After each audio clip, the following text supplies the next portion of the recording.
જી સાહેબ, આજે જે ચોટીલામાં સ્વચ્છતા અભિયાન હાથ ધર્યું એની શું વિગત છે સાહેબ? આપણું ચોટીલા સ્વચ્છ ચોટીલા થીમ અંતર્ગત ચોટીલા નગરપાલિકા વિસ્તારની અંદર સમાવિષ્ટ જૂના બસ સ્ટેન્ડ વિસ્તાર તેમજ સ્મશાન વિસ્તારની અંદર તેમજ અગાઉ જે ડમ્પિંગ સાઇટ આવેલી હતી ત્યાં મોટા પ્રમાણની અંદર પ્લાસ્ટિકના ઢગલાઓ પડ્યા હતા અને ત્યાં જે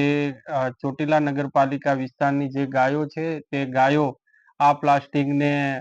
ખાતી હોય, જેના લીધે ગાયોના આરોગ્ય ઉપર પણ મોટા પ્રમાણમાં અસર થતી હતી. તેમજ ચોટીલા એ એક પવિત્ર યાત્રાધામ પણ છે અને ઘણા બધા યાત્રિકો અહીંયા આવતા હોય તો યાત્રિકો તેમજ ચોટીલા નગરના નાગરિકોને ચોટીલા સ્વચ્છ શહેર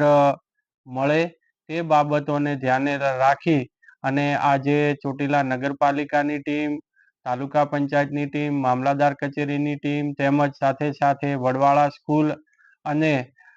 NN સ્કૂલના વિદ્યાર્થીઓ આ બધા જ ભેગા થઈ અને એક અભિયાન હાથ ધરવામાં આવેલું હતું અને આ સ્વચ્છતા અભિયાન અંતર્ગત 15 થી પણ વધારે ટ્રેલર અને વાહનો ની અંદર આ જે પ્લાસ્ટિકનો કચરો છે એ ભેગો કરી અને એ યોગ્ય જગ્યાએ એનો નિકાલ કરવામાં આવ્યો હતો. આ અભિયાનની સાથે સાથે ચોટીલા નગરપાલિકા વિસ્તારની અંદર જે નાગરિકો વસવાટ કરે છે તેઓને પણ એક જાહેર અપીલ કરવામાં આવે છે કે હવે પછી આપનો જે પણ કોઈ પ્લાસ્ટિકનો કે અન્ય કચરો છે તે સવારે જે પણ કોઈ સ્વચ્છ ભારત મિશન અંતર્ગતનું જે વાહન આવે છે એની અંદર જ કચરો નાખવો જોઈએ. જાહેર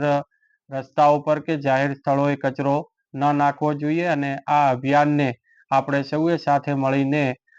એને સફળ બનાવવાનું છે.